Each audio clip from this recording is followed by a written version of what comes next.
Hey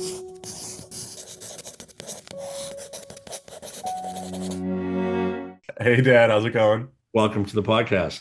Thanks for having me. I wanted to talk about Rustic Kitchen. So when I think of you and Mom and your story, there's chapters. There's this Flatley Company chapter, which is like before me. Then there's the Kafko era. Then there's the House of Blues era. Then there's this consulting era where you're at Disney and Universal and Quincy Jones and Celebrity Chefs. And then 2001 is this whole new book really of Rustic Kitchen. You and Mom in Faneuil Hall. What's your first memory of the name Rustic Kitchen or the idea of Rustic Kitchen? Um, there's a little backstory here. Faneuil Hall was operated by the Rouse Company. Jim Rouse was a trailblazing developer who had come up with this urban mercantile retail dining center. And he convinced the city of Boston to revamp Faneuil Hall. Faneuil Hall had been built in the early 1800s, and the center building that Copper Dome is on, which is called the Quincy Market, was there, and it was actually built by the mayor, Joshua Quincy, and it was very successful at the time, and it was, they say, and it might even be true today, the largest open air food market in the country. Mhm. And it served the city for many years, and he was hailed for that. And he didn't use any city money for it, and he didn't have to raise taxes. And that became sort of the epicenter. And at the time, the waterfront came all the way up to just the beginning of Faneuil Hall. Again, this is probably 1826, 27, 28. So, the harbor was right there. And it was a center mercantile hub of the city for a couple 150 years. But by the early 1970s, it had lived its life. It was broken down, decrepit. It was like a warehouse. It was overrun with rats, and it was just a terrible place. It wasn't safe to go down there. And Jim Rouse came along and he convinced the city to allow him to turn this into this idea, this urban shopping and dining place that he had developed. So they did a deal with him, and he actually signed a 99-year lease because they wouldn't sell him the property. So the city of Boston owns this, but then this third-party operator, private developer runs it and leases Right, it out to tenants. Okay. right. So he does that and launches it in 1976 to a lot of fanfare, and it's a smashing success. And Faneuil Hall sort of redefined urban shopping, urban dining. It became the number one tourist attraction in the city of Boston for many, many years. And even to this very day, I think there's probably 30 million people that go through Faneuil Hall annually. I think the only other place that competes with it is probably up at the Prudential area, which is now a massive uh, dining and retail area that is like connected to Copley. But up to that point, Faneuil Hall was the number one destination. And within about 20 years, it sort of needed a facelift. They'd figured out what worked and what didn't. Um, Along the way, I'm not quite sure when, I think it was in the early 1900s, two more buildings were built. You had the center Quincy Market building, and then you had what became the North Market and the South Market. And that's why you have those three long buildings with those public walkways between them. And those were built with mercantile shops on the first floor and an office space on the second and third floor of both of them.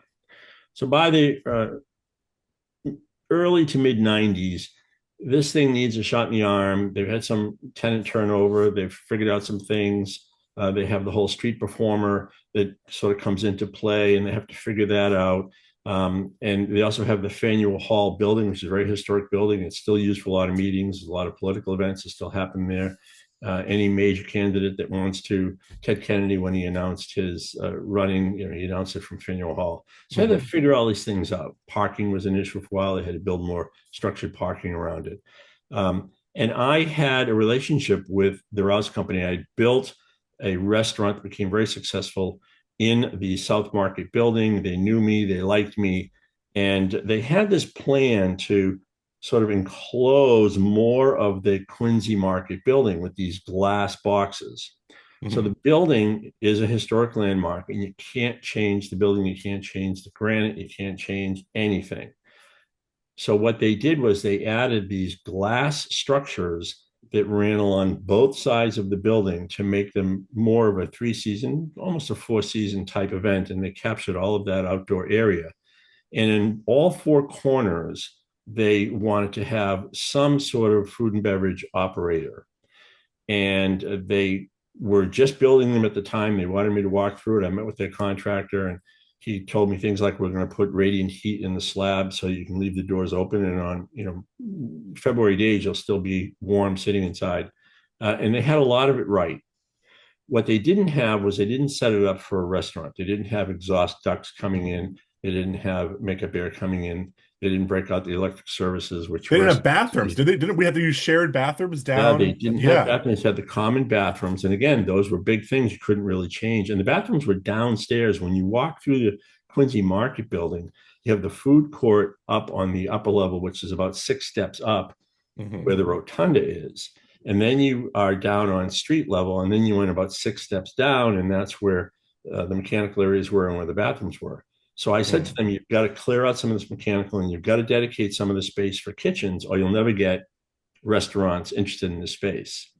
So I told them all that, and they liked those ideas, and they incorporated them into what they were doing. They had to go back to the city. And then they said, would you be able to come up with a concept here? And I looked at the 4 spaces, and I said, I can, but I like this one space. And it was on the south side of the building. Hmm. Remember, the buildings run east-west. So the south long side of the building is the sunny side of the building. Was Cheers already signed to be on the opposite side? It was happening at the same Okay. exact time. I actually looked at that space, but I liked being down the end closer to the water where the hotel was. Hmm. So we talked back and forth, and I said, I like the space. I can put a big patio along here. It'll be on the sunny side of the street. And the walkway is also wider on the south side of the building than on the north side of the building. Right. Yeah. So But that meant there's more performers because it was wider on our side. there were all kinds of surprises that came Yeah. along that we learned. And the performers are a double-edged sword. They're great for attracting people, but in the summer they attract so many people, they block your entrances, and Yeah. effectively for an hour or two, people can't get in or out. And of course, you Yeah. make nothing off of that. So, that had a whole set of problems.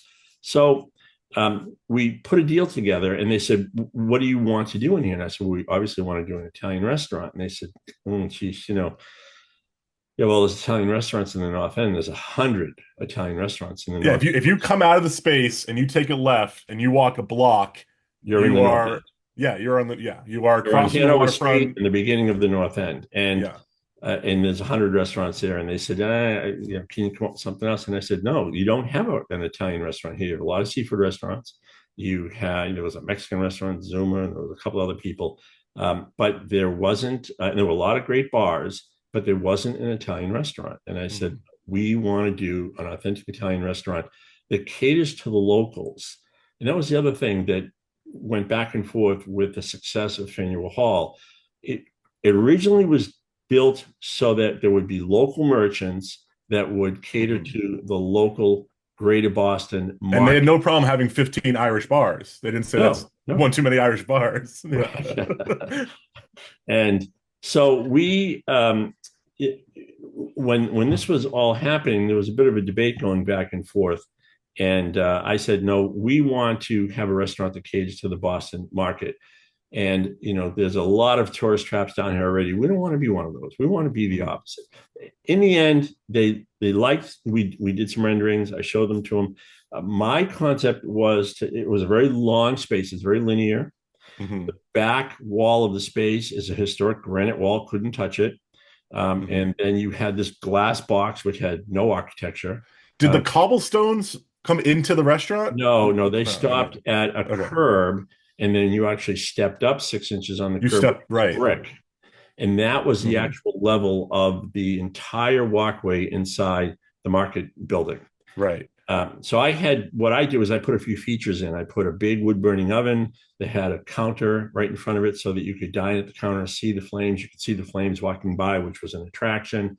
And then adjacent to that, I had a very long bar, which originally started out as just being a wine bar. We didn't have the ability to get a full liquor license, although there was one Right. that was going to be dedicated to us. So we started out with um, aperitifs and beer and wine only until we could finally get a license transferred, which is And another for people that don't know, story. liquor licenses in Boston and Massachusetts can go for $500,000. In the end, it actually did. Yeah. It's a very arcane system. There's a couple other areas in the country that do the same thing, but it's a problem, and they've attacked it different ways. We've been on both ends of it. We've benefited by it, and it's hurt us. We could have an entire episode just talking about the quirkiness of operating in Boston, Massachusetts. Didn't you also, there was the wine, the Corvain, I'm not saying it right. The Cuvinet. That was new. That was new technology at 2000, right? What was that? So the Cuvinet system was designed so that you could offer a wider selection of higher end wines. When you open a bottle of wine, it has, and if you don't consume all of it and you recork it, it has a shelf life of 3, maybe 5 days. Sommeliers will tell you at the end of that day it's no good, but typically to a normal consumer, you could open that bottle 1 or 2 more days and still have a fresh wine. The problem is if you have a higher end wine, an $80 bottle of wine, and you try to sell it by the glass at $20 per glass, and you open it, someone buys it and no one else buys it, and it sits there, eventually that wine is no good. The Cuvinet system allowed you to now start offering higher end wines because it was a vacuum sealed system where there were these needles that actually went right through the cork into the wine, kept the wine vacuum packed. And they also had compartments in these refrigerated boxes so you could have your whites at one temperature, your reds at another temperature. And it was like basically a wall of wine taps. So what we did was, and a lot of people that liked this technology would buy one of these refrigerated boxes and put it on the back bar, and they would offer 4 wines, 2 whites and 2 reds, and there'd be a compartment or a little door in the middle, and one would be at 42 degrees and one would be at 56 degrees, and they were happy. We took it to the extreme, and we had an entire back bar of Cuvinet system, and we were offering, I think, 20 wines. And so now you could come in and you could order a wine that was normally by the bottle, and you could have a glass of it, and we weren't worried about then selling the rest of it over the next day or two. And occasionally you'd get burned on something, but for the most part, it worked fantastically, to the point where, I don't know if you remember this, but we actually then went to a California winery and we created our own wine with them. We labeled it ourselves, and we sold. It was the #1 selling wine. This is a tangent. What I remember about that adventure is when you would come back from Napa Valley or Sonoma Valley with the wine, but we wanted a bottle, and you and I are driving. I'm probably 11 or 12, and we're driving by this house, and we see an old antique statue of a little boy carrying water, and we go, well, we like that. And we pull into the stranger's driveway, and we go. And we take a photo in their front lawn before they come out. And then I had just learned Photoshop in middle school for our yearbook. Right. And I figured out how to take that photo and make it look like this 2D antique thing. And that became our logo. It became our logo. On our wine bottle. You heavily contrasted it so it looked like an antique. And it was the water boy holding, it really was buckets of grapes. And we came up with our own label, and we went to Sequoia Grove, and we would order so many. We had to have a guaranteed order of so many cases. I forget exactly what it was, but it was a lot. It was about $40,000 worth of wine. And the original deal was they would keep it there, and then they would ship it to us when we wanted it. So when we knew we had, because we have to go through distributor, you could not. I think recently now you can ship over state lines, but you could not, as an individual, ship wine over a state line. Yeah. And the original idea for this whole thing came from one of our early bartenders when I was asking him what was moving and what wasn't moving. And he said, typically what we recommend. And I said, what do you mean? And he said, people don't know. And they'll sit down and we'll ask them if they're going to have dinner. And if they do, we set up the counter, we get the napkin ready, and we're talking to them. We put the cocktail menu out, we put a wine list out, and they'll say, I don't know, what's good? And whatever we tell them, 95% of the time, they'll say, sure, I'll try that. So I said, so if we had our own label and you recommended that, that could be our number one seller. And he said, as long as it's a good quality wine. Mm-hmm. And I said, well, okay, let's give it a try. It took a while. If you remember, we had to get special licensing for it. There were all kinds of hoops we had to jump through. We had to make sure we weren't in violation. Our distributor wasn't happy. We actually had to cut him in on it to make sure that he got his piece, even though he never touched the wine. Yep. And it did become the number one seller, to the point where we did the same thing with the beer. Do you remember the Rustic Kitchen beer? I do. Yeah, We yeah. went to Tremont Ale and we said, will They you made rustic ale. Yeah. Do a rustic ale for us? And the same thing applies. People would say, what's good? And we'd say, try the rustic ale. We had our own tap. We had our tap handle made, and we lined that up. And the rustic ale and the rustic wine, our own label wine, which was a Cab Sauv blend, had Cab Sauv had a little Merlot in it, and it was really a fantastic wine, to the point where, I don't know if you know this whole side story. If it's a story, I think, then yeah. In the end, stolen it was from so us. popular. They said they had made so many bottles for us, and they said, we can't hold this wine any longer here. You're welcome to buy it all and take it, which they knew I couldn't. Or we're going to, the labels weren't on the bottles yet. The labels go on the bottles when they're ready to send to us. They knew this. And they said, you can take the order right now and take literally a tractor trailer full of wine, and you have to figure out where to store it and so forth. Or we're going to sell it. And they stuck their own label on that wine as a different blend, and they sold it all out. And then I found out years later, there was some wine website, some wine app, and like 3 years before they even had that conversation, they were already selling ours under their own label. So that was when they were like, that was when they were ready to completely kick us out. And they gave us one opportunity of, you can spend $100,000, drive a tractor trailer out to Napa Valley, load up your wine, drive it 3,000 miles away, break every liquor law along the way, which they know we couldn't do, or we're going to sell your wine. And they sold all our wine. Right. Yeah. And the other thing was, I think we were buying it for about $9 a bottle. That sounds right. Yeah. In the beginning, and they kept, pushing the price up, and we were at around 13 or so when they finally put a gun to our head. And I don't know if you remember the wine cards. We had this whole wine card system. So we had a significant commitment to the wine. And what we knew was that people just didn't understand wine. But if you gave them the information, they became more comfortable with it. So before smartphones, before apps, there was no apps.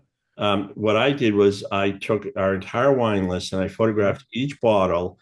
And I had our printer, Bobby Donahoe at Inkstone Printing, develop a template basically the size of a baseball card. Yeah, it's a little bigger than a baseball card. Yeah, and on more rectangle, little rectangle, and it had a little old-fashioned frame, and it said the name of the wine, the varietal, the vintage, and a photo, or the actual photo of the wine bottle itself, and then on the back, what it pairs well with, what it paired well with, and so forth and so on.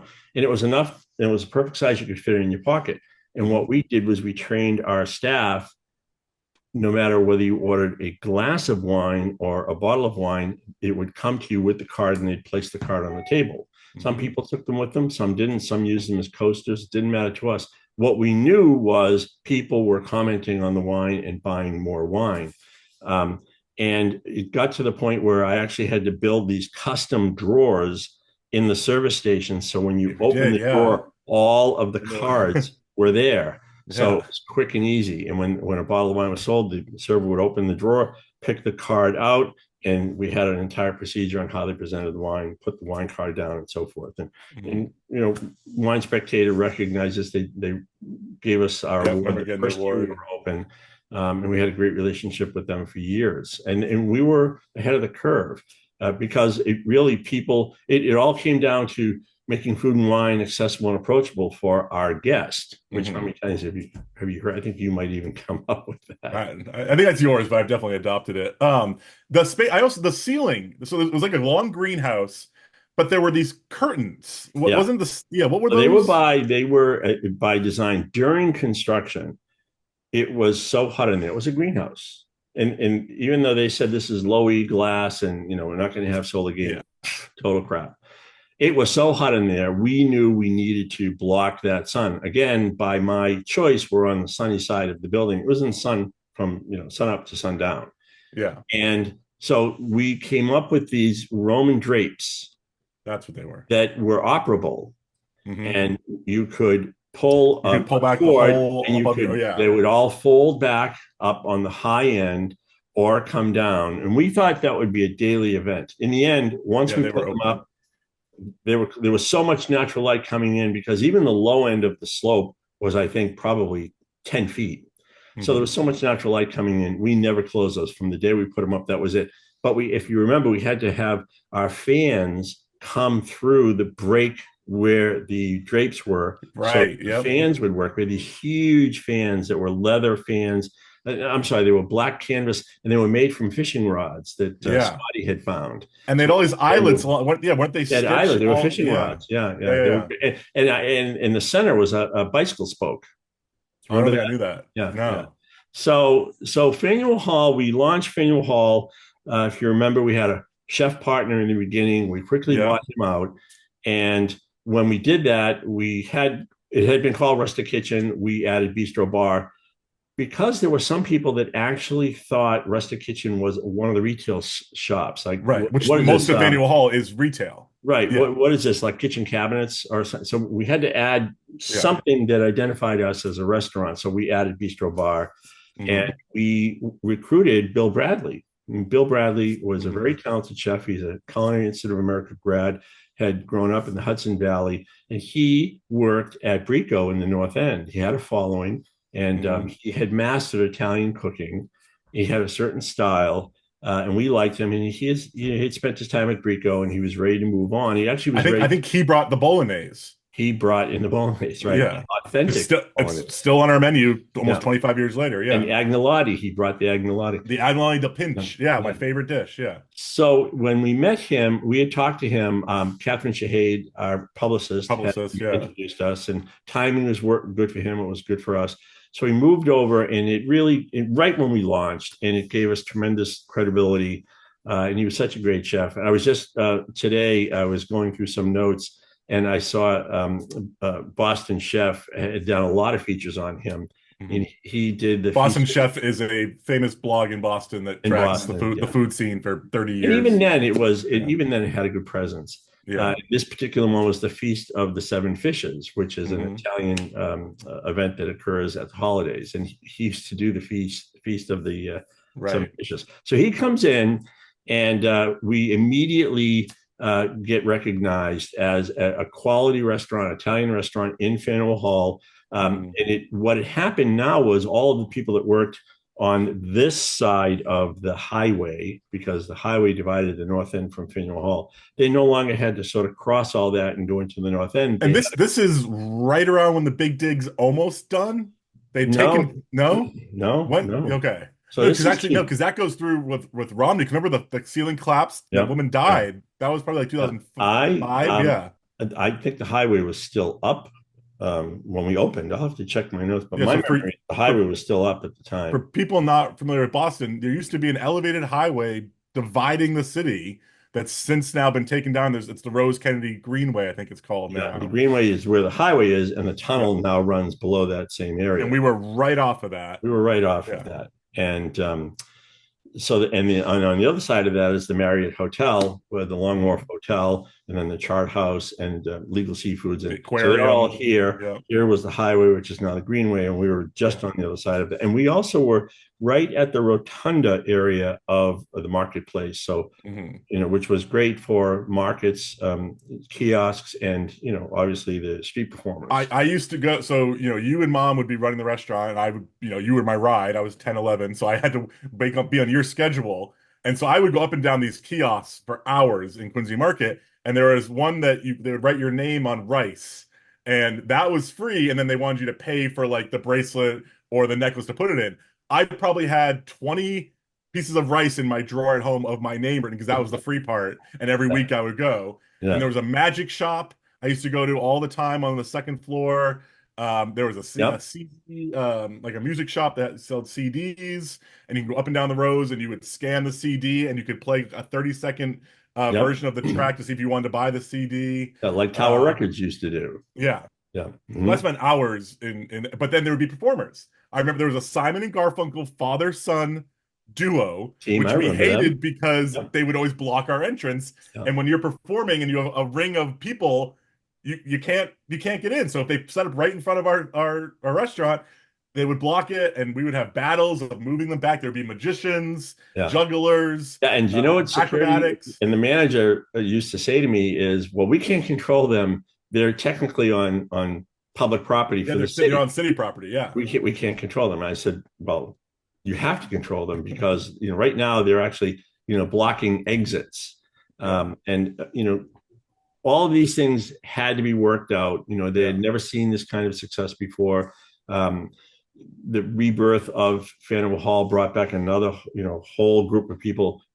Locals were starting to come back to Faneuil Hall, which was a big Mhm. criticism. It had grown to become a big tourist trap. So Yeah. now locals had a reason to come back. We had a great reputation. We got a lot of recognition. Mhm. And it was really what put us on the map. Sure. So And this leads to Hingham. So Boston is a hit.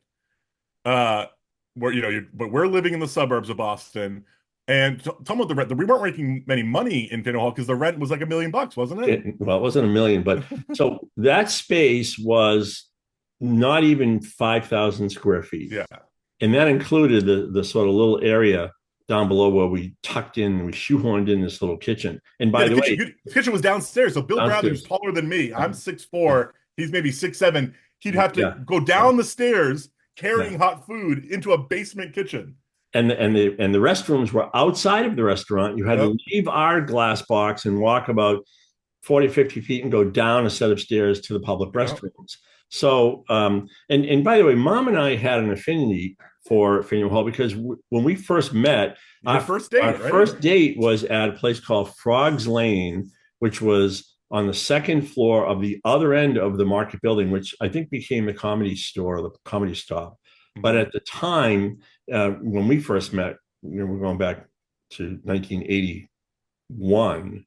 Um, Frogs Lane was there, and we used to walk through the marketplace all the time. So we really enjoyed the marketplace and we loved it.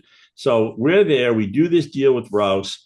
The rent is high because it is the number one tourist attraction in the city, but we figure we'll give it a go and see what happens. We had Yeah. wanted to make that leap into the restaurant side of the business. I had designed and built so many restaurants for Mhm. so many people, became partners in some restaurants with people that couldn't pay me. Surprisingly, if they couldn't manage their money during construction, they couldn't run a restaurant. And the ones I was partners with all became, you know, insolvent sooner or later anyway.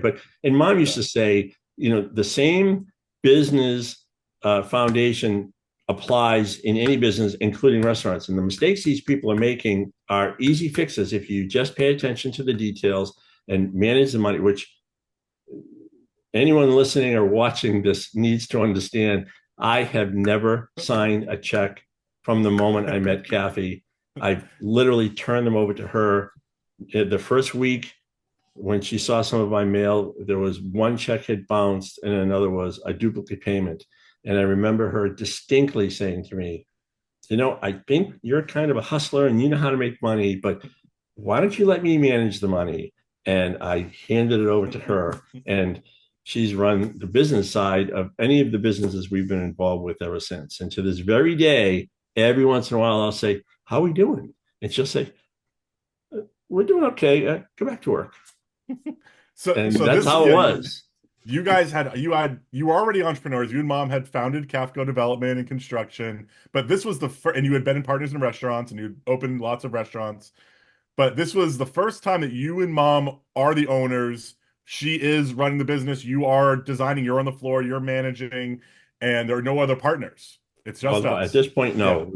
We buy out the chef partner. There are no other partners. There are no investors. Mhm. And we actually had to do something very strange in the business. We had to learn the business from the top down. Yeah. What I mean by that is a lot of people will tell you that are in the restaurant business. They'll tell you the story. I started off as a busser or a dishwasher or a waiter or whatever, and then I learned all these different levels, and then I became an assistant manager and a manager and so forth and so on. And We were typically the opposite. you have a back of the house guy or person and a front of the house to it. Someone that started at the host stand or serving, someone that started on the line. Now, 10, 20 years later, they are the chef and the general manager. Right. You guys are We're the opposite. reversed. We come Yeah. in, we're owners, and we are hiring people to do all these different respective jobs down that pyramid.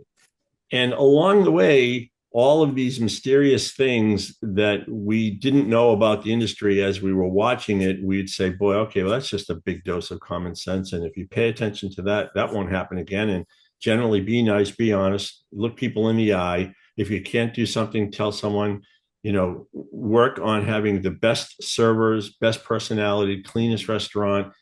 And one by one, we would have to dive into different positions, sometimes eliminating a position, sometimes elevating people up to a position for different reasons. And it really always boiled down to people having the right temperament, happy people, self-motivated people, people that truly enjoyed what they were doing, that cared, that were honest. And so within that period of time we were at Faneuil Hall, all of these tweaks and adjustments were being made. Now that restaurant so we opened in 2001, about a month before 9/11 happened. Right. And, and obviously everyone took a hit from that, and slowly we all work our way out. But that restaurant, by the second year, was a $3 million grossing restaurant, which is very good for a lot of restaurants. And if you think about it, that's probably close to being a $5 or a $5.5 million restaurant today. But we had a high percentage rent deal, and we could not make money. Mathematically, it was a deal where no matter what we did, we had a certain food cost, which wasn't bad. Mom always ran labor tight. CAM was very high being in Faneuil Hall, and then you had the rent itself. CAM is common area maintenance, and when you're on a Common area large maintenance, property, you have CAM, to common chip area into maintenance, yeah. sidewalks and security and all the gardening. And there were a couple of other taxes specifically for the city of Boston. And as we were learning, and we knew about the whole percentage rent thing. I had done deals. I had been on both sides of the fence on the percentage rent deal. But on this particular one, the only way it ever really would have worked in our favor is if this thing had become a $7 or $8 million restaurant. We just physically couldn't move that many people through there. We were doing a lot of people through there. So we knew by the second year that the real value of Faneuil Hall this was our billboard. And this was how people were finding us. They were discovering us. We were able to get our story. But we knew relatively early on that we weren't going to be there forever. And fortunately for me, I had done a deal where I believe that was a 15-year deal, but it was actually a 5-year base term with 2 5-year options at our option. So we had a natural out if we wanted to. And life goes on. We're at Faneuil Hall, and the SR Weiner Associates guys meet us through a mutual friend. I think they're called WS Development now. WS Development now, yeah. At the time was SR Weiner. Stephen Weiner was still running the whole thing. Very large developer, fantastic developer in Boston. Had developed. But this is pre-Seaport. This is pre the out in is it Newton? This is before any of their buildings. This is before Legacy Place. Yeah. This was their first high-end lifestyle shops, kind of a California style. Yep. And so back to what you were saying. A lifestyle shopping center in Hingham, Massachusetts. Now, it's about 40 minutes south of the city, down 40 minutes south of the city. Boston it's called the hub for a reason. If you ever look at a map of Boston, there's downtown Boston, and then in about a 20-mile radius outside of that point is a round circle, and that's Route 128. It circles Boston, and then all of the roads from 128 that lead into the city look like the spokes of a wheel, and that's where the term the hub comes from. We look like a hub or a wheel. And the conventional wisdom was if you were inside that circle, which was what was considered greater Boston, that was one world. And if you were outside of that circle, it was a whole other planet. Yeah. And it wasn't, but it was tough to convince people to go outside of 128, certainly to do deals, sign rent, take risk, and so forth. Yeah, people today, you have Starbucks in the suburbs. There was no Starbucks in the suburbs in No, 2001. no, They didn't, there wasn't these like Chipotle, Panera Bread, strip malls. That's all in the last 20 years. almost 20 years. Yeah. So they had approached us and they said, we're building this, we have this land in Hingham, and we knocked down some buildings. There's a couple of little strip mall pieces we're going to keep, but we're going to turn it into this beautiful new It was a building shopping center. 19, that It's like building discount. 19. Yeah, It that was I don't know building how to 19. describe it. It's like a thrift store on steroids, but a chain Yeah, of yeah, them. yeah. Yeah, Legendary. They were great. They were yeah. great. I don't know if they Before, how I don't know if they're known outside of New England, but building 19s were a thing, yeah, and it's like a massive warehouse of just anything that was yeah. marked down and bought by. So it could be rugs, it could be patio furniture, it could be food, Think of lumber. Filene's basement. Think of Filene's basement turned upside down and just thrown in carts and lined up in aisles, and everything was a discount. Yeah, It was like Spags. Do you remember Spags out in I don't know Worcester? that Yeah, one. No. Spags was another place like that. So yeah, they So knocked that's down. just like there was a Bertucci's and a Building 19 on the That was side it. of a highway in a town that is very wealthy, very historic. This goes back to like the I think some of the pilgrims settled in Hingham. Yeah, So they want to knock this whole area down and do a luxury shopping center, and they yeah. reach out to you. So we knew about this area because Sarah, my daughter, um, My was sister. accepted and was going to school at Notre Dame Academy, which In was in Hingham. Hingham. And it was literally when you got off the highway, you drove right by this site and down to the first set of lights and cut in. And that's where Notre Dame's campus was.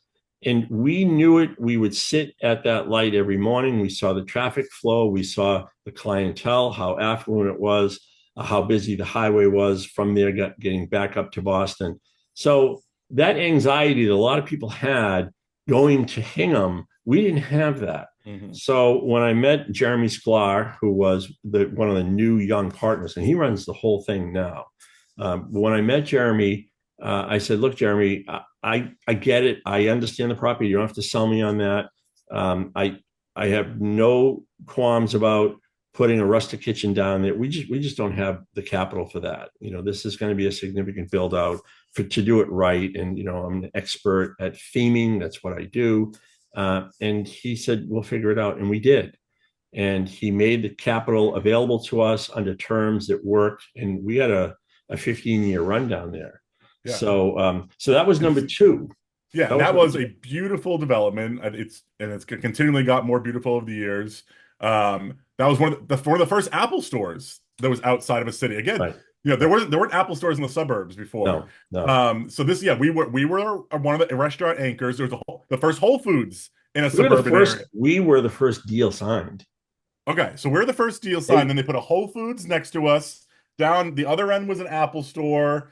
Um, there was a Cold Stone. One of the first Chipotle's years later came yeah, there. White and Black Uh, signed up. That was big to get White and White Black House down Black there. Market. Yep, there was an old Coles Barnes and was there. Noble. Coles was the only one that existed that was from before. They revamped Coles. They left the building. They remodeled it, and Coles remained. And there was the bakery. What was the baker's name? White's Bakery. Oh, White's White's Bakery. Bakery. Yeah, Great. he Yeah. was there, and they relocated him over.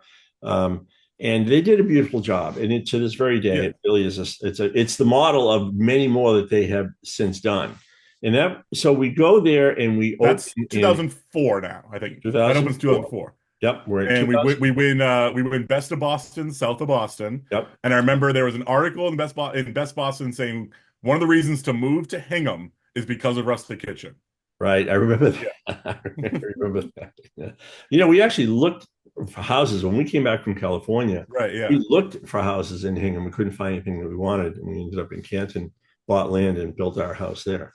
So yeah, so now we have Faneuil Hall, which is doing well, but we really can't ever make any money there. It does big top line, very small bottom line.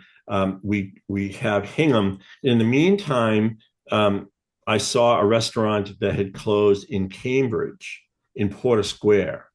It had already been through two On Mass iterations Ave, right? on Mass Ave and Porter Yep. Square. And I had an idea of what I think was going to happen at the auction. I went to a couple of guys that I knew, and we put some money together and we bid on it. And we got the bid and worked out a deal with the landlord, and we converted that restaurant. We spent a little bit of money, not a lot, because there was a lot there, and we put a Rustic Kitchen over there. And I miscalculated on that one because I was not in Harvard Square and I wasn't quite in Porter Square. We were sort of halfway between, and we gave it a great go, but in the end, that was a mistake. And I sold that to a guy who put a tavern in there, and it's a good tavern. And this is around the time when we start calling it a multi-unit concept, because people would, now that we had more than one and they were all called Rustic Kitchen, people would call us a chain, and we're like, well, they're not really. Every location had a different chef. The menus were not identical. There was like the bolognese at both. There was our iconic paddle pizzas, but the Hingham menu was for the Hingham crowd, the suburban crowd, locals. The Boston menu was for tourists. It had a more of a lighter fare, more of a lunch. We had like a lot of paninis there. So we called it a multi-unit concept. Same concept, different units. Right. And I remember for years correcting people. It's not a chain. It's not a chain.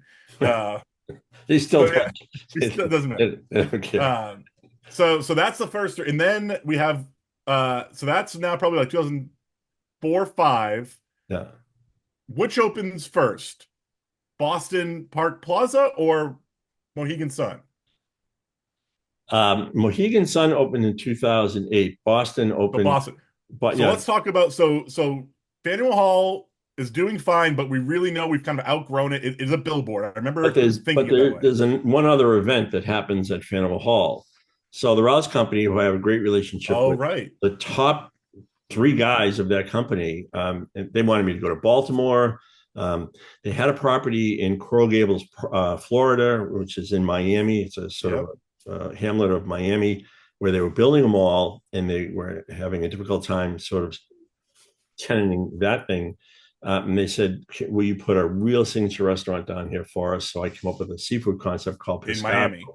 Which I think is probably the most beautiful restaurant I ever designed.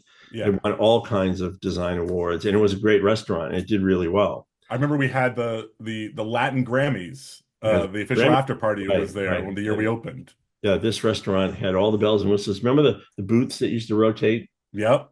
So I had there was a cascading. There were these women statues built into the wall holding like bowls, and the waterfall would cascade into their bowls. Yep. Yeah. Well, we had a couple of things. We had dancing fish, the fish thing.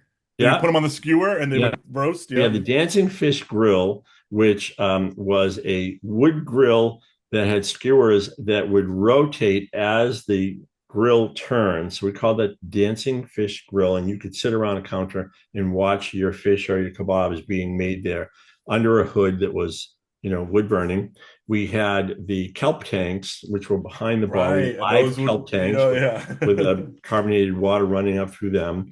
We had 10,000. It felt like you were under the water. The whole thing was lit blue and shiny, and there's all these little metal fish. There were 10,000 metal fish that, as the air conditioning would blow, the fish looked like a school of fish overhead that were swimming by. We had the glass waterfall at the entry that looked like the scale of fish as the water ran down. We had a beautiful outdoor area that had water bubbles coming up through these urns that I had. And these big like 8-top tables you could turn. So if you had a party, you could turn away from the dining room and have your own little private like cocoon for the night, and then you would turn back when the next so the party booth would come in. Looked like a scallop shell. It was a light colored leather that was a scallop shelf, and it was curved, and it was on a platform.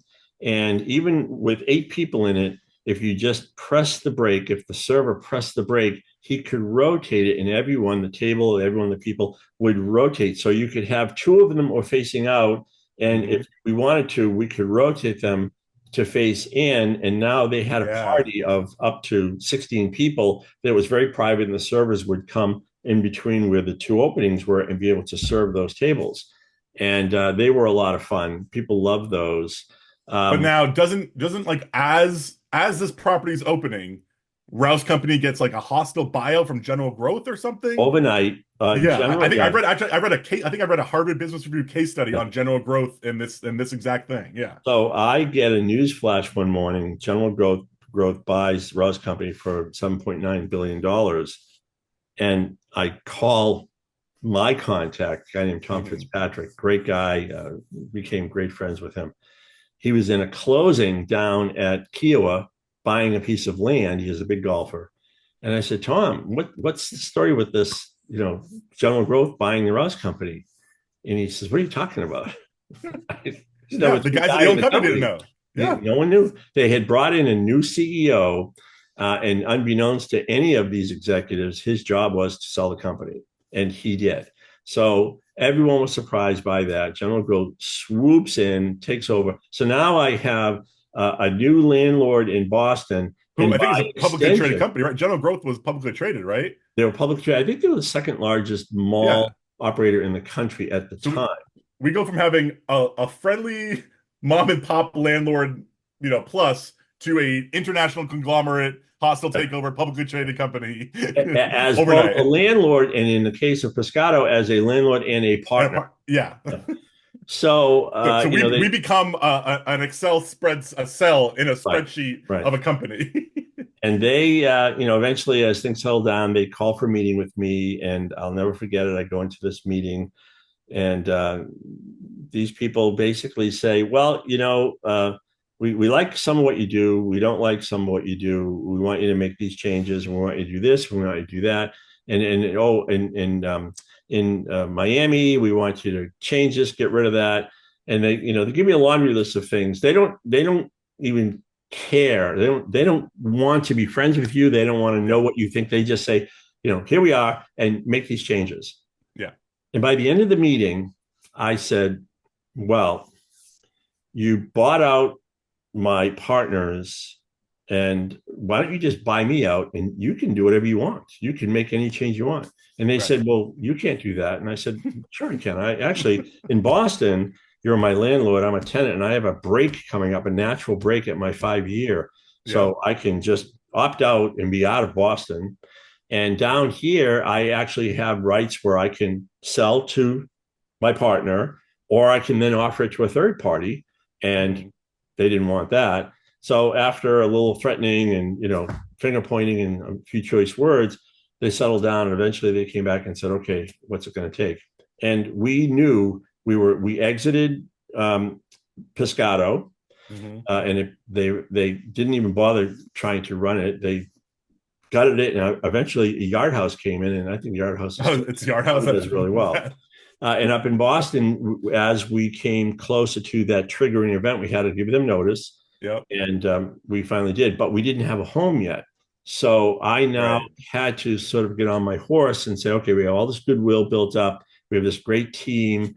Let's look around and see what we can come up with in Boston. Of course, Boston is a highly competitive market and had become a foodie town. So there's a Yeah. lot of competition. I think at one point I stopped counting, but I think there were 11 or 12 James Beard Foundation Yeah. Award winners There's in an article there. Boston. There Uh, was the highest concentration of James Beard chefs was in Boston. There in was a Boston. moment that yeah. Right. And we're not chefs. We're a family business, but we Right. have chefs. We have a Right. team of chefs. Right. Yeah. So I'm looking around, put the word out. I have a broker who's looking at deals for me. And I'm going to your hockey practices Yeah. So I'm in middle school at this point. in Yeah. middle This is school. around 2004-ish. Yeah. Yeah, yeah, and you're playing. I think it was your club team, or yeah, you were on a It's either the Metro Patriots Boston or the team. Terriers. Yeah, I Yeah. think you were the Junior Terriers, which is a Yeah. Metro club team. They're just a high level for your age group. This was a high level regional team, and Taki Pantazopoulos, who I known for many years, and Lou Vinius are connected through marriage, and they run a property in downtown Boston called the Radisson Hotel, which originally had opened as a Howard Johnson's Hmm. motor lodge, and it had a restaurant in it called the 57. And Right. when it was built, it's a tower, but when it was built, it was the largest precast concrete building in the country. Yeah, it's a concrete bunker. concrete bunker. Shoot And it. Yeah. so now they're the first generation. They've moved in. They're now running it. And Hmm. there's a lot, it's a large extended family, and there's a lot of different challenges that go on between the family. But Lou and Taki are in charge. Perfect. And at one point, the 57 had run its course. You know, this property, I think, opened in the early 60s, and they tried remodeling it and sort of put it back on the market, and it didn't do well. And they ultimately closed it and just used the space, this restaurant space, which was in a good location. It's in Hmm. the hotel, but they used the space for just additional function area. They would just at one point, I think they had a show in there called Forever Plaid. It was sort of like a pickup mini off Broadway show, but for the most part, it was surplus function And this space. is it Boyle? What's the street runs right That's in front of Stewart it? Street. That's So Stewart Stewart. Street, Boylston come around behind it, Boylston. Yeah. So what we were on, Boylston comes down basically a block away. and you have the weighing theaters like 3 blocks to the right. We're Now I right think it's smack called in the the theater Block. district. Yep. The The Wing, the Park Plaza Stewarts. Hotel is across the way. Yep. Um, It's in a what's good and location. yeah, it's Back Bay adjacent. Yeah, it was in the theater district. It was on Yeah, the edge of the combat zone, which what is Boston's red light district. That yeah, they for many years, they were always struggling to sort of beat it out, but it would always pop back up. So yeah, at night it gets to be a little colorful down there, yeah. and but again, it's another area of the city that we knew well, and so But I much more locals than tourists. much more local than Yeah. tourists. And so there were a couple of things happening.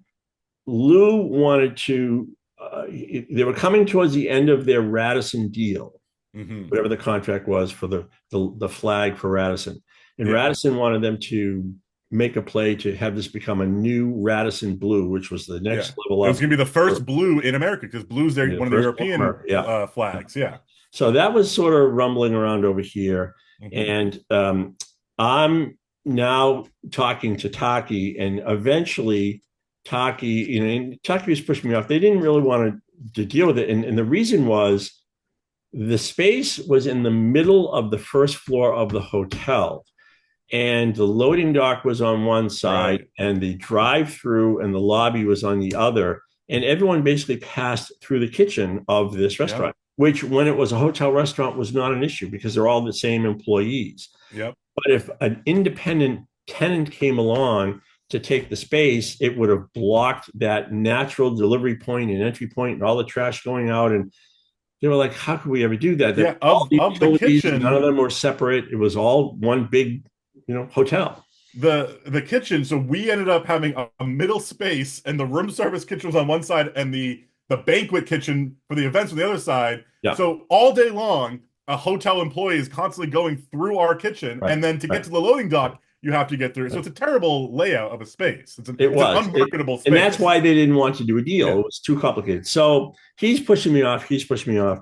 And then the story I heard was Oh, the on one sisters. of their monthly meetings, Marilyn Dedasis, who is by marriage, she's one of the original founders, the sister.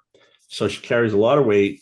Hmm. And they're talking about what's going on with that space. And Taki's saying, well, we can't lease it out. It'll cost us $500,000 just to break the utilities out. Hmm. But he says, Jim Cafarelli is looking at it, and but we don't know how to put a deal together. And she said, Jim Cafarelli, I know that name. Yeah, you know him. He owns Rustic Kitchen. And she says, Rustic Kitchen, like the Rustic Kitchen in Hingham? And he says, yeah, he owns that. And she says, that is my absolute favorite restaurant. I go there twice a week. Call him. There was a group of women, and group is not the right word because we're talking hundreds. There were hundreds of women that would come for lunch in Hingham religiously, get Cobb salads done 10 different ways. I remember when I was a high school student working at Rustic Kitchen in Cobb Hingham, Salad King. Yeah. and I would go up to a table like 8 women, and it would be Cobb salad, but all completely different. Hold the Right. egg, hold the ham, hold this, sub that. And so No yeah, she egg. must have been one of Right. these Right. that this Right. was their place. Right. Right. Yeah. So all of a sudden I hear from Taki, and he says, come on in. And I heard the story. I had heard it from several people, and eventually I heard it directly from her. And we walked the space, and I said, "Look, Taki, there is no efficient way to bifurcate the space, and it's not cost effective to break out all the utilities, but it's not impossible. So why don't we do this? We can do an allocation. We put sub meters on, the water and the gas, and we can figure out pretty much what our consumption will be. The electric, there are enough panels here. We could probably move everything over to one panel. We can meter that. And I think we can figure out what the utility costs are. As far as people going through our kitchen, I'm the one taking the risk. So if I don't mind people coming through my kitchen, Hmm. you know, why should you? What I'll do is I'll lock the doors from the kitchen to the dining room at night. So Hmm. the kitchen all night long, you can walk through there. And what I'll do in the kitchen is we'll lock the coolers, and then any dry storage I'll put in cages, and the cages will be locked. And the cook Yeah. line's there, but what's people going to do? You have cameras everywhere. And they were happy with that. And for the most part, we had worked all that out in one meeting, and we had a little bit of tweaking to do later. But that initial handshake agreement was the deal that we put together. The caveat was they said we have to have a right to terminate if we ever sell the building. Hmm. And I said, but you guys are never going to sell the building. And Lou and Taki said, yeah, we never want to sell the building. But, Hmm. this has been around for a long time. We have different deals. We had an unsolicited offer come in. We didn't take it, but we have to have that here. The same thing applies to the sign on the roof and the communication towers. All of those people understand that if we sell the building, they're on their own to cut new deals. Hmm. And Mom and I talked about it, and she had the same opinion as me. She said, "Look, I don't think we're going anywhere," and they didn't think they were going anywhere. And Hmm. really, the only problem that was happening was some of the extended family, which would participate financially almost equal to those two, where those two did all the work. That got to be a problem, and I saw evidence of that now and then. And there were some people that would show up and say, "Well, I'm a family member," and they'd want dinner free. And Taki would say, "Don't comp them. That's not your responsibility." But that one issue in the end became a very big problem. Hmm. So So we this is do that the now we're deal. like 2005. I think we opened 2006 maybe Yeah, so we give our notice, and we tell gentlemen in Faneuil Hall. leaving Faneuil Yeah. Hall. And the space was a very large space. It was Yeah. oversized. Everything about this hotel was oversized. When they built it, real estate was not an issue. The kitchen was the size of left field at Fenway Park. It was huge. Yeah. Um, and all of the rooms were huge. There were some problems with the space. There was an outdoor patio in the front, but it was sort of a wind tunnel down there, so you could never sit on the patio. So I said, I want to put a new face on the building. I want to build a two-story enclosure, the length of the patio, and I want to turn that into an atrium. And that'll be Hmm. my billboard over here to let people. I'll put my sign on it. Yeah. You can see it. Of these beautiful lights. Put a bar out here. And that became our signature. I needed to get all kinds of approvals from the city and the local Yeah. neighborhood group, but I went through And all we that. and we So I called used it to the do I it. think it was the garden atrium, and we We called it filled it the with atrium. Yep, we just called it the filled it atrium. with plants, and we had these huge portobello mushroom Mushrooms, inspired light fixtures that right? are 10 feet more. They're And 12 feet in diameter. Yep, okay. yep. And when the air conditioning would kick on, They they would swing. swing Yeah, in this yeah, huge yeah. atrium. Yeah. And they were from a company called Aqua Creations, which at the Yep. time, their Aqua Creations now is in the vernacular of any interior designer, but at the Yeah. time they were very new. They were an Israeli company, Yep. and Scotty had found this product and introduced it to Scott me. Ferrio, our lighting Yeah, designer. yeah, Scotty, very talented guy, and we got in contact with them and we placed an order and we were able to have the order come in. We bought a lot of light fixtures from He them. also this is so Round this is he introduces us to a product called Color Kinetics, Yep. which I believe is one of the first LED strips. They get bought by Philips like Right, a year later, right. and the light strips you see in every kid's bedroom now goes back to these Color Kinetic Right. strips that Scotty had seen and saw Well, those are going to be the future, and well, we he had them not everywhere. only that, but he brought the president of Color Kinetics over at the time when we were building the restaurant, and he explained to the guy all the different things I was doing, and the guy said, "We got to have our product in here." And Scotty came to me. I said, Scott, we don't have the money for this stuff. And he goes, Jimmy, he's going to give you anything you want. This is going to become his showroom. And he did. And it wasn't long after that that the company was bought and became Phillips. And they became very friendly with us too, because they were so happy with all the different ways that we hid the lighting and had it glow. All those applications.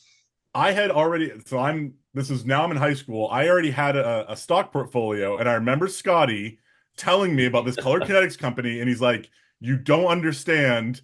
These are going to be huge. Like, okay, I believe you. And I bought a bunch of color kinetics, maybe $1,000, but and then like a year later, Phillips buys the company. It was one of my best trades ever. Yeah. So the space is a large space, and I go through there with Mom, and I say, okay, we have to be smart about how we do this. So what we did was we created these different themed rooms. Right. So the first room that we were creating was the atrium out front, which you could close off if you didn't need it. You could literally close it off, turn the lights down, and not deal with it. But this is this is a 3-story glass enclosure. Yep. We enclosed the sidewalk, cultured stone, huge lights, gas lanterns. Gas lanterns out front because we're down in the back bay. So that's its own bar and dining room. And we had that alone could have been a venue. Right. That could have been its own venue. Yeah. We had a 10-foot entry door that was a 2.25-inch thick rail and style door. And I had found and worked with this guy named Jim Anderson, who was a stained glass artist. And we put, I think, something like 56 pieces of stained glass in there that came from all these restoration jobs. They were leftover pieces of glass that he had. I went up to his shop. Beautiful door. I remember one time I went up to a shop, and he had, when he would finish a job, they have a little bit extra glass. They'd throw it in this box. And I said, what's going on with that? And he goes, it's just scraps. And I said, well, what if I haven't made the door yet? So if I make the door with small enough pieces of glass, we could use a lot of that. And he said, sure. I said, so we'll make them, what's the average size? We measure it. You can get 6 inches out of these. Okay, great. So I talked to Jimmy Cush, our mill worker, and I say, make me a door that has, so many of these squares in here, and we're going to have the glass. We'll give it to you and pop it in.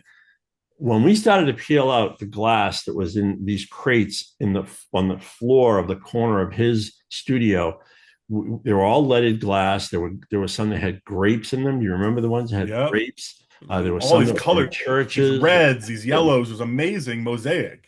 Some of them had dimples in them. Some of them had bubbles. Some had the internal circle, concave, convex, and it really was a work of art. So we had all of those pieces made. We had the door made by Jimmy Cush. Then we sent the glass up to Jimmy Cush, and he had put all the glass in and put all the stops on the backside. When the door arrived, I mean, this door in those days, it probably cost about $12,000. And it's huge. This door, it's like a 12-foot, 10-foot door. It's a massive door, yeah. And so one of the things we didn't realize was, because we're on the sunny side of the street, when the door opened, and at the end of the day, the sun would rise and set straight down Stewart Street through Park Square. So when the door was open 90 degrees with a stop on it, the light would come through, and it was just a work of art. Yeah, it was like a church. It was like a church mosaic. Church mosaic, yeah. So we had that on the front door, and that was the entry off of Stewart Street. Right. And then we entered in what we called the bar cafe, and we put the pizza oven, the wood stone oven, in the pizza. We put that in the bar cafe. So that was an anchor. That was a feature for that room. We had a long bar, tall back bar, antique mirrors, distressed vintage type mirrors. We had the anchor of the wood stone oven with natural stone around it, with this forged black iron hood over it. Right. That was the first room. And then I had the arches made from my friend out in California, Paul Drabelbis, and I had these GFRG arches made, and those hung across the room with the little pilasters on them. So that's the first time we used the arches, I think, right? The first time we used the arches here. I had used them before, but not in that shape and not here. And then the second room over was the main dining room. So then we did a different coffered ceiling with wooden beams, and we had the high back wooden banquettes. They were back to back with the banquettes in the bar cafe, but they were a different style. And didn't we have from Vermont, from a reclaimed barn wood? Jimmy, it was like 100-year-old wood we had, yeah. So Jim Cush, the most talented mill worker I had met, and I'd been all over the country. When I met Jim and started using him when we owned Cafco, and I realized how talented he was. And he was a relatively small shop at the time, but he did some amazing things. Like one time he called me and he said, there was this barn. They were taking down this barn up in Vermont, and I went up and I bought all these beams. And oak, when it gets wet, it turns black. So the beams were massive. They were like 18 by 24-inch beams, and you had to get a trailer up there, and they had a small cherry picker, and you put them all on this flatbed and you sent them down to a shop. But when you cut through them, they're brand new. And anytime you put a nail or a bolt in these things, those would also get wet and turn black. So when you're slicing boards out of this, that's where those black holes are from. Those are from spikes or nails coming through. And then he would distress it so it would look 100 years old again. And he had a ton of this stuff. So anytime we had the opportunity, we would use it. So when we were building, there were times where I'd say, I want to use that on that oak as the nosing on the bar.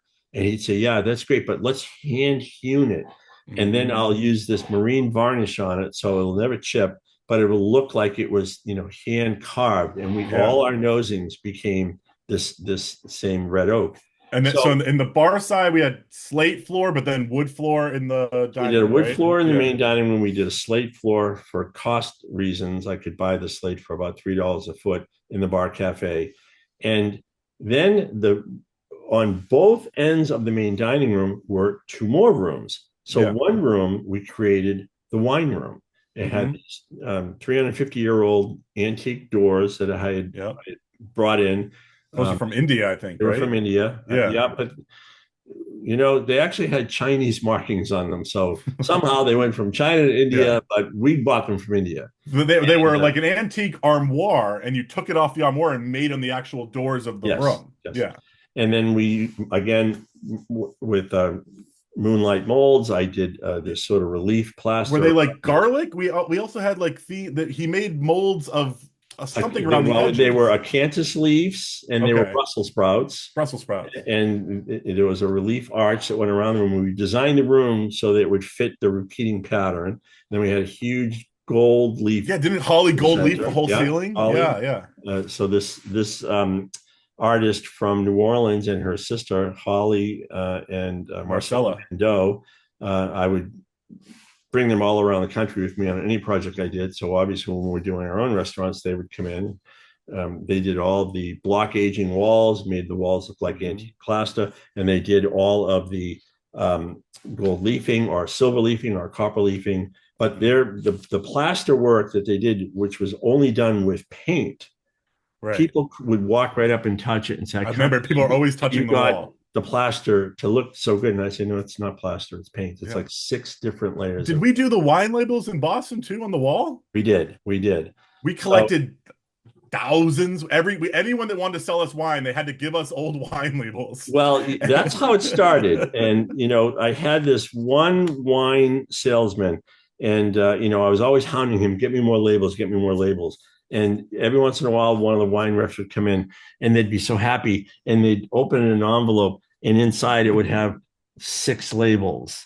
And they'd say, Jim, here. And I said, guys, you don't understand. I need We're doing the whole wall. Hundreds of labels.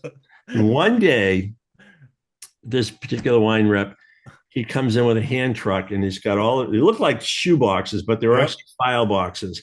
And they were stacked up all the way to the top. And he used to deliver wine, so he knows how to handle a hand truck.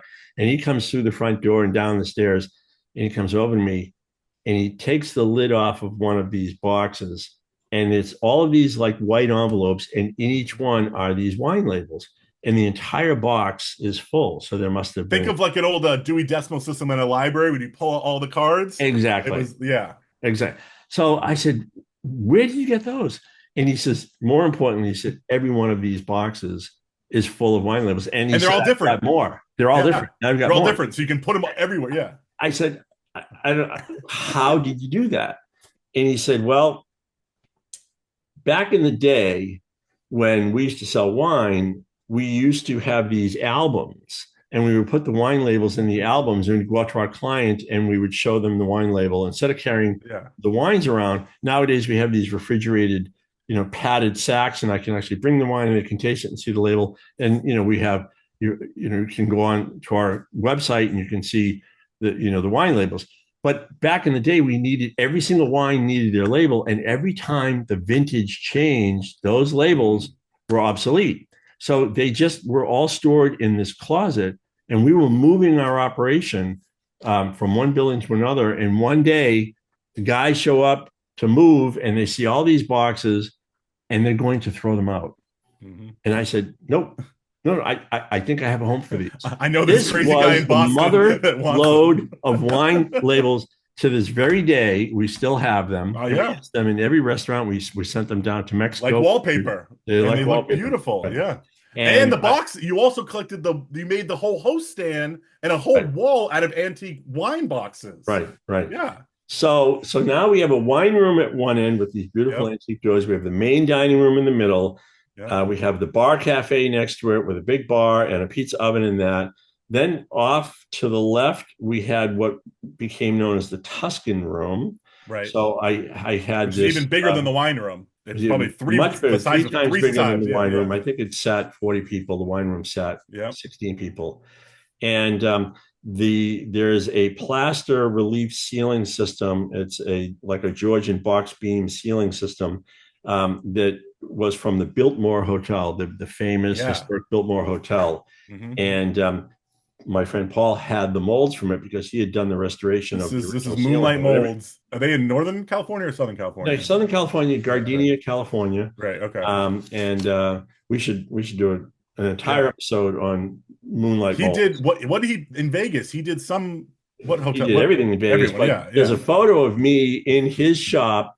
I'm about this big, and I'm next to a wall that has a court jester sort of sitting with the funny hat, and it was carved out of styrofoam, and the floor is painted in a grid, and this structure is at the end, and I'm about this big, and the structure's huge, and he clicked a photo of it, and then what happens is then they spray it. And eventually it became gold leaf, and there were two of them, and those were on the top of Harrah's right on Las Vegas Boulevard for many, many, many years. But eventually everyone found out about Paul, and he has done every major casino was like Las Vegas. The Dale Chihuly for glass was Paul for mold. So the same way that one casino did probably win, Steve Wynn gets Dale Chihuly to do all these amazing blown glass, and then everyone has it. Walter Elvis from Moonlight Molds, which we've been using back in House of Blues. He did the Blues Gods, right? He did all the Blues Gods. I worked out all the different Blues Gods, that whole system, with Jimmy Cush and Paul. They worked in tandem. So we did a Tuscan ceiling in that room, and then we did block aging on the upper part of the walls, and then we did a stone chair rail and stone on the lower part of the walls, and we did the same Moroccan slate in the room on the floor. So that was a private dining room that sat 40. The wine room was a private dining room that sat, I think, 16. Yep. The entire main dining room could be bifurcated off, and that, I think, sat almost 80. Then you had the 40 or 50 in the atrium. Yep. The atrium, I think, sat another 60. Then you had the bar cafe, which I think sat 58. And we still had another room to deal with. And then there was this other room on the far end of the main dining room. It had glass doors, and it was a little function room. And Mom and I had this idea that had been kicking around in our head for many years. And what would happen is I was doing a lot of traveling when you were younger, and I was doing a lot of traveling with House of Blues. And sometimes gone for weeks at a time. And you have years. You have 2 million miles on American. I had 2 million miles. You're a lifetime platinum, I believe. Yeah. Which when you fly that much, to have the bonus of more miles is the last thing you want. You just want to go home. But when I would come home in those days, in the very early days of the Food Network, Emerald Live had his own show. And, he had that great personality. Bam. And, he was right in front of you. But it was just Emerald and, whatever vegetables were on the counter and him and his personality. Later on, they eventually started having one or two people sort of sitting on the corner of the counter eating these crumbs that were sort of left over from him. And I used to say to Mom, or she would say to me, wouldn't it be great if you could actually sit at that counter and have a full meal while the chef talks. Hmm. And you could ask questions of them. And the Yeah. sidebar of the asking questions was a constant for us because so many times we would be with friends or other chefs or just people in the industry, and our chef would come over and we'd talk, and then the chef would leave, and they'd say, "Oh, I really wanted to ask them how he made this or how he did his agnolotti." And we'd say, well, "Why didn't you ask him?" We, we would be, we would have dinner and people would be our guests. And because it's us, the chef would come out. And afterwards, every single time, I, I wanted to ask this. Right, He was right, just there. Why didn't you ask him? I right. don't know the answer. He's the chef. So we had that going on. We have this admiration for Emerald, and we have this room. We have this big restaurant, and Mom says, "Why don't we try to do like a counter that Emerald has, and have people sit around it, and we'll do our sort of version of the chef A counter chef's table. or Yeah, chef's we called it a table." chef's table. Yeah. Originally, was it like a chef's table? So we tinkered around with it, and we had just a few years earlier, we had just finished building our big house, which is a beautiful house out in Canton. And we had a beautiful kitchen there. We had a lot of custom cabinetry made and brought in. And that was an award-winning kitchen. I don't know if you know, but Met Home wanted to Right. spotlight our Yeah. house. And we didn't want to do it because you kids were young, and we already had enough people that were going up and down our street looking at the house, photoing it, ringing the doorbell. Will you do You a and house Mom for also me? turned down People Magazine, which used to Yeah. be a lot more popular. Yeah. People Magazine wanted to do a story on you and Mom, Yeah. and you guys said no about how you met, which I love that story. You can tell. We'll tell it another one. It's the elevator Yeah. story. But you guys didn't. You're like, nah, we don't want to do Yeah. it. And yeah, Catherine Shahade said, "You have the greatest story because it was love at first sight." And that's what they want. And, and I was broke at the time. There was a lot of things happening there. And I didn't want to tell that story. I just Yeah, didn't want to go there. So anyway, we have this yeah, beautiful kitchen. yeah. And Mom says, to take that kitchen Yes. and put it in here and put a counter, a curved counter. And I meet Jimmy Cush. He goes, "Yeah, I can actually take the oak and I can slice Yeah. it thin and I can bend it and I can build it up so that nosing that's on the It was bar, I can make it a look like it's semicircle, curved." right? A semicircle with I think like 10 or 12 seats originally. Originally, it was 10 and we 10. squeezed 12 in. Yeah. Yep. And so we decided to give it a go. Right. And, we chipped the concrete out. We run a gas line and a water line in, and we set the room up. It has to be a functioning kitchen, though. Unlike Yeah. Emerald has a So set. we had to put a hood in. We had to put a hood in. I had to Yeah. stake the exhaust out. I had to get makeup air back in. I had to Yeah. soundproof the room. We had to bring Also, water so you could actually do hand yep, washing and had to prep bring prep hot and work. cold water Yep. in, had to bring gas in, Yep. had to get a sewer line out, Yep. all in an area of the space that was not set up for any of this. This was Yeah. just supposed to be part of a dining room. So we do all of that. We theme the room. We make it look like a kitchen, and we have 10 seats Yep. and glass doors and a Yep. couple of lights. Nothing crazy at Yeah. the time. And Mom writes a little script, and we find a girl through Catherine Shahade, our publicist. Yeah. Catherine she'd been trying to get a show off the ground in Boston, The and so she had Spatula, the Spatula, yeah. yeah, the So she cooking had bachelor, the been Spatula. she'd been like casting, and so she had a bunch of people, bunch of Yeah, actors yeah, that were like foodies and like into fashion, and it was gonna be like a lifestyle show. So she had this Rolodex of right, people, right. and so when we tell her what we're working on, she had an idea of She someone. says, "I've got the girl," Yeah, and I met her, and she was very entertaining. She really really spunky. yeah. She She had done soap represented. operas. She had been Yep, on yep. TV. She's Yeah, been on TV. She had a whole portfolio, but she represented that she had much more culinary knowledge than yeah. she actually did. When she's a foodie, she's But a she's a home cook. foodie, and we Yeah, liked her. And so we said, let's try it with her. So Mom comes up with an idea to do the first show. The first show, the entire show, yep. was how to I was make there. a Caesar salad. Hail Caesar is what we Hail called it. Caesar. Yep, And tickets were $30. yep. And we promoted it for a while. When we were building the atrium on the front of this building, we had put a green scrim around the construction fencing, and we had this girl's image and coming soon, Rustic Kitchen and the cooking show. And we had all these people driving by and walking by for 6 months while we built the restaurant. So, that word was out there, and Catherine was pushing it. So we sell the tickets, and we do the first show the first Friday night of Right. the Yeah. first Yeah. week we opened, which was, I think, sometime in August. It was the end of the summer. Yeah. Yeah. Because I remember I had just started sophomore year. And so Caesar salads had an interesting rustic kitchen background because we did these Parmesan baskets that no one was doing at the time. They're Right, now people do them a lot. right. But also Scotty, going back to Scotty, the lighting god, when he was like our foreman on this site, He was. Yep. and right when we were like moving into mock service and to construction, one day when the kitchen's finally like in test mode, he rings in a Caesar salad and a calamari. And the cook, who it's like the first ticket to come into the restaurant, I remember this. doesn't understand and mixes the two and makes a calamari Caesar salad, which we then called the Scotty. And it tasted great. He mixed because you have the aioli from the calamari mixed with the Caesar. So he comes out one day, he goes, your kitchen just served me this calamari salad mix, but we all loved it. So we had Right, the Scotty, which was a Caesar salad. Then we had the iconic rustic Caesar salad, right. and now we're adding in the Hail Caesar, partly because there's a whole story of Caesar, and it's in Mexico, right, or in Southern California. It's a good story. We wanted something to Yeah, talk about while we were prepping it, and yes, that someone that could make it home. We want what could you make it home easily that somehow connected to Rustic Kitchen and had a story behind it. right. Yeah, And it was a hit from day yeah, one. People right. loved it. We served wine with it, Yep, and she made the salad. And of course, we added a protein in there for whatever those people, whatever their choice was. yeah, Now we have this thing.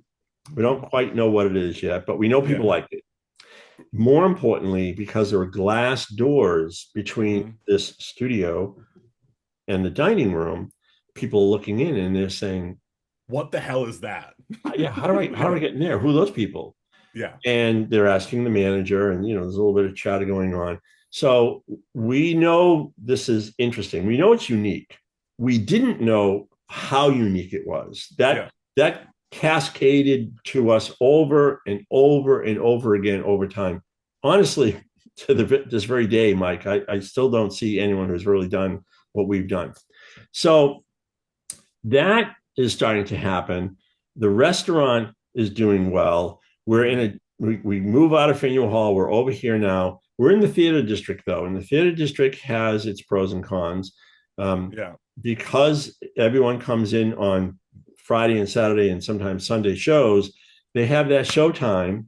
It's Oh, right, yeah. let's say it's a 7:30 show. Yep. They Well, come in and they be like, want I to come have in. 30 minutes. Right. I have 30 minutes to eat, and they eat while they look at their watch, and Yeah. you get crushed with people that want to go Mhm. to the show. And then by 8 o'clock Ghost town. on a Saturday Yeah. night, your dining room's empty, Yeah.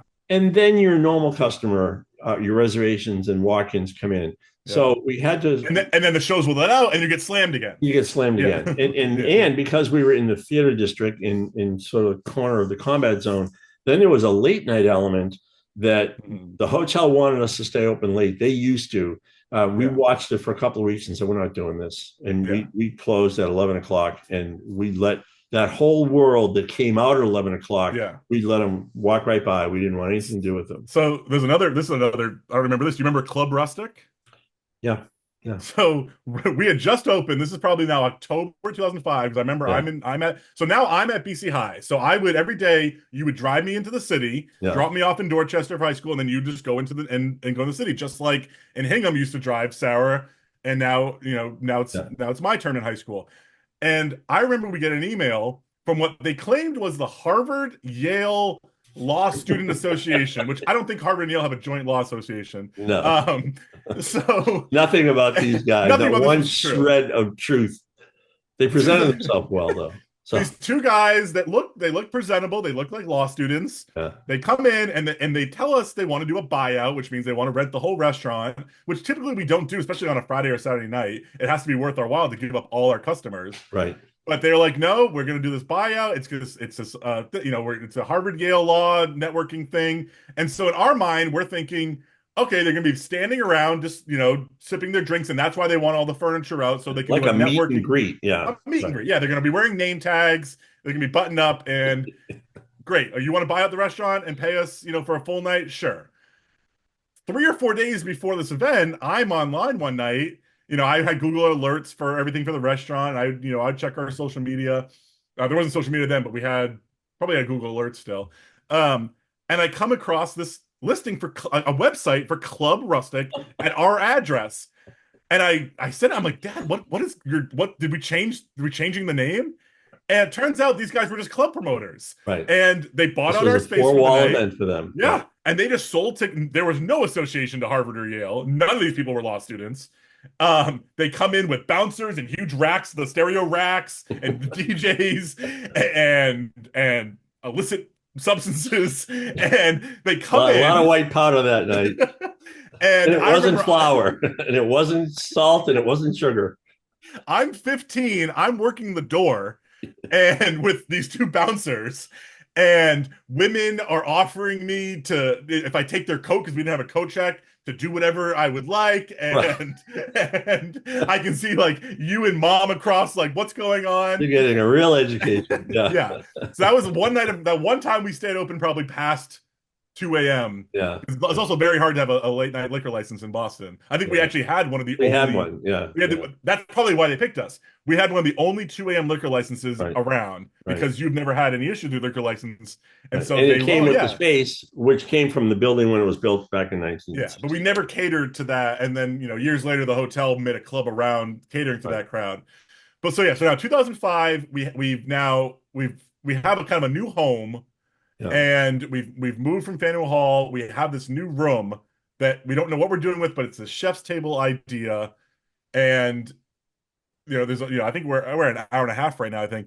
I think we should talk about who really takes the show to the next level. And there's really two people. There's Jake and there's Liz, two people that we didn't know prior to this venue. That become a core part of our team, along with all this other ragtag of carpenters and designers and painters that we had collected over the years. We have Jake Casson, who comes in and teaches us about cameras and lighting and microphones. And then we have Liz Branwell, who becomes the chef host, the first real chef to be put in that room. Because before we had these actors and, we had some guests. But I think that's where we should pick up next podcast is with Liz. So Liz is actually coming down to our New Jersey home where we have a studio. Yep. And we're going to do an episode with her, and that's coming up. So I think she'll tell this story certainly from her point of view, but I think she can tell it a lot better because we're almost a little bit too close to it. It became our life. Whereas for her, for better or worse, it definitely became our lives for a solid decade there. And then right around the same time, there's also go to Mohegan and Pennsylvania, expand and do another thing there. So let's talk about that, and then we can wrap this up. Okay. So probably a year after we opened Boston, you have a friend. You had done a deal with Mohegan in Connecticut. I had designed and opened the Tuscany restaurant. Yeah, you did Tuscany. There.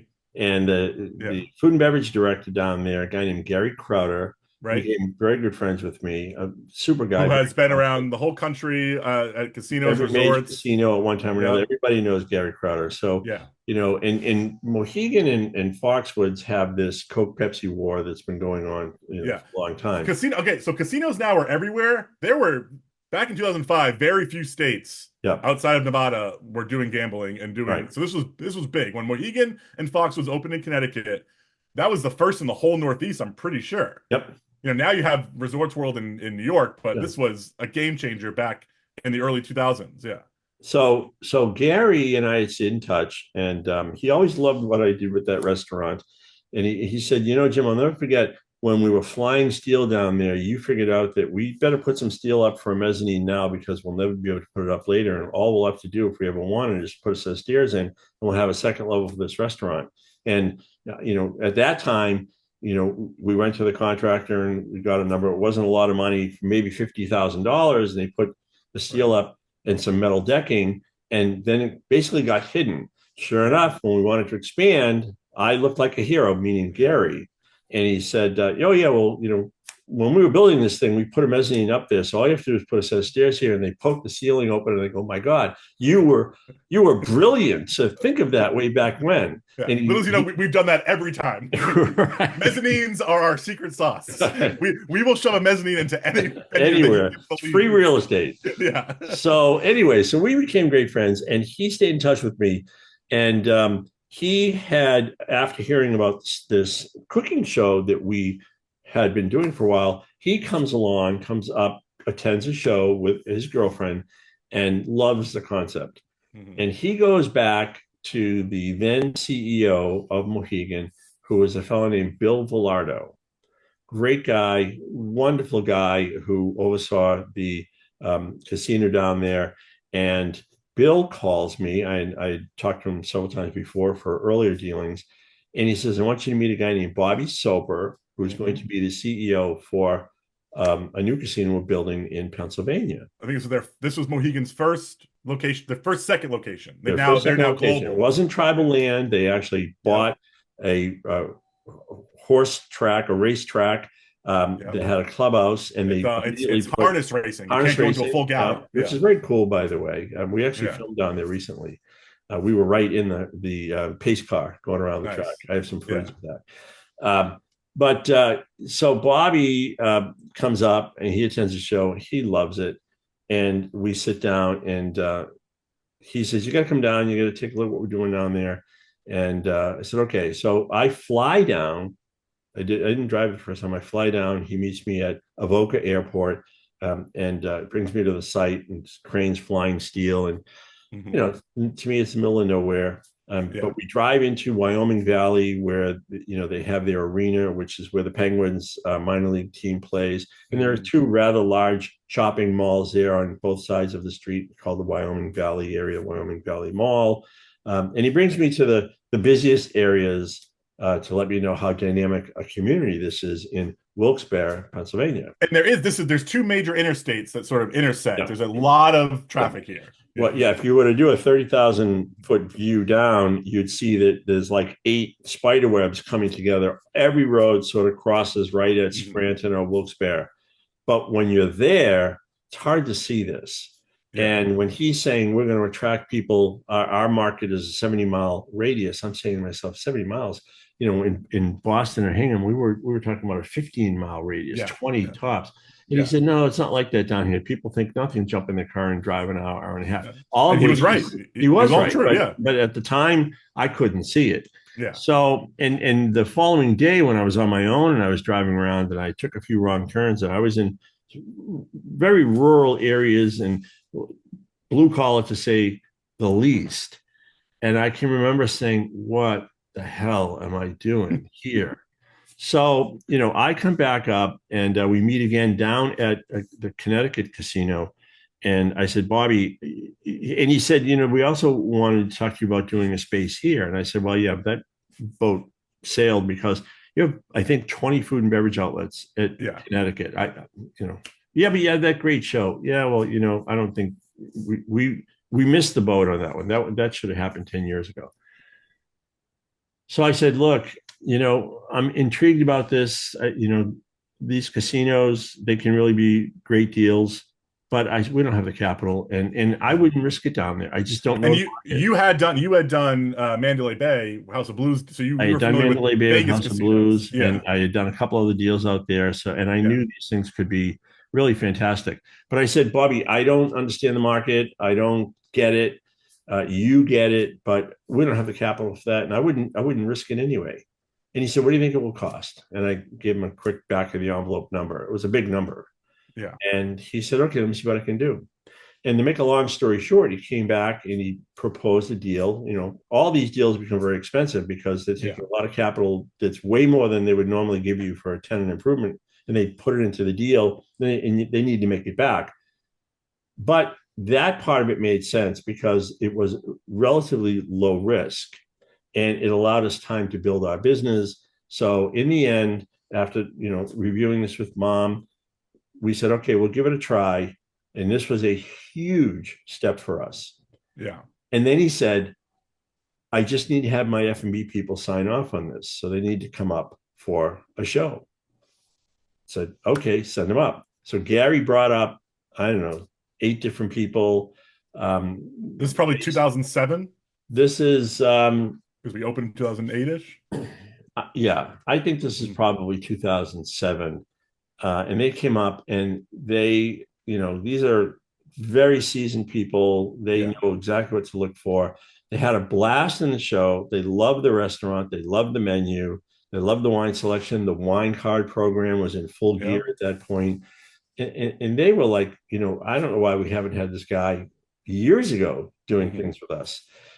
So they signed off on it. We put the deal together, and I have to figure out now how to get to Pennsylvania, which is 310 miles away, find a contractor, and do what I used to do with House of Blues, which was literally open yellow pages when I went to a town, open yellow pages, and put a team together. It Yeah. wasn't that bad at this point, but you're starting from scratch because Yeah. I couldn't use the contractor building the casino because he was too busy. He was a little bit behind Yeah. schedule. He was union. We didn't want to go there, so I found a contractor, and I designed, and then with him we built the restaurant, and I gave him all of the key subcontractors for the theming, which is what we do. And he did the sort of nuts and the bolts and the steel and the HVAC and so forth. And he was a great contractor. As Mike Apollo. He's Apollo Construction, right? Yeah. Apollo. It's actually Apollo Electric, but they sort of branched out and had a construction arm, and it was Apollo Construction. And it And was all through the winter. It was so cold. You built all through the winter because there was a hard date. They had, I think, yeah, probably for the spring grand races. opening. Grand opening You was had to meet that date. Yeah. July 15th, 2008 was the grand opening. Yeah. The governor was coming. The press was going to Mhm. be there. You don't miss casino opening dates under any circumstance. Yeah. And I think we didn't put a shovel in the ground until mid-January. Yeah. We had to put the deal together in December, the paperwork and so forth and so on. I needed some approval. I needed to get a liquor license. And when that all sort of fell together, I don't think we put a shovel in the ground until mid-January, and they were still flying steel over our head. We had a dirt floor. Remember, Right. you came out one Oh time, yeah. Yeah. and it was a construction It site, was open air, freezing. looking at blue Yeah. sky, Yeah. and I'm laying out string across. Yep. I Snapping out take chalk screen. yeah, I Yeah. take the column, center column bays, and I Yeah. said, this is where our restaurant will be, With and a mezzanine. with a mezzanine. Yeah. And on the gravel, I lay out a couple of metal studs, and I said, "That's our perimeter. The space is here. That column will actually be right in the middle of the studio. This one gets buried in a wall." And I Mhm. said to Mike, I said, "Mike, you got to trench now, and you got to get plumbing in. These basic, get it over to these areas now. It's going to be a lot easier." Yeah. And we did. So off that goes, and we build that restaurant, and literally down to the wire. The Wow. paint was still drying when we opened the doors um, for that, and so that we'll come back and talk about later. But Yeah. that was 2008. We opened there. Yeah. The Because now show, I'm a junior. I remember that. Yeah. you're a junior. The show's been around for probably a year and a half, almost 2 years at that point. But the need for Liz becomes very important relatively early on. Yeah. We have this show that's very popular. People want to be a part of it. It's very intimate.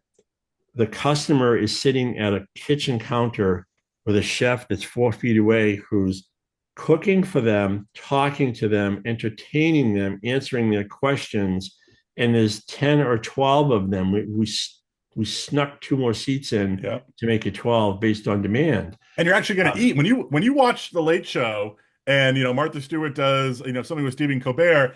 That food's been sitting out all day. It's not Right. it's It's not not edible. consumable. Yeah. Yeah, it's Yeah. a fake oven. The oven's not, they pull out the fake dish, and he's eating cold food. Right. This was, you're gonna watch it be made by a real master chef. You're talking the whole time. You're both Right. drinking, then you're Drinking. gonna Yeah. eat it, And she's and you're drinking. with your Right. friend. Yeah, it's a whole different thing. So yeah, So, we'll pick up with that. It's, I don't want to been run too long. okay. Um, Yeah. Wow. but We're at 2 hours right now. but yeah, so there's been 8 different Rustic Kitchens that we've done so far. We've covered kind of the early ones, the ones we haven't talked about, the 3 in Mexico. That'll be a whole podcast. Yeah. Um, In but Kingston. Yeah. and Kingston. So I think we should talk to Liz next and let her tell how we get from that Hail Caesar 12 people to its own business. It's a whole operation, a whole production company. Yeah. It became an Emmy award winning Yeah, I think we cooking show, had the most 29 popular, or 27 nominations. We've 29 won 4 nominations, times. 4 Yeah. wins. Yeah. Yeah. The most popular lifestyle show in all of New England for Comcast. On their on Many demand. years, Yeah. on demand, yeah, for Yeah. many years. This was Yeah, this was pre-YouTube we started doing this. yeah. And our fatal mistake was not recognizing what YouTube was in 2006, but I don't know, how many people recognized what YouTube was going to be in 2006.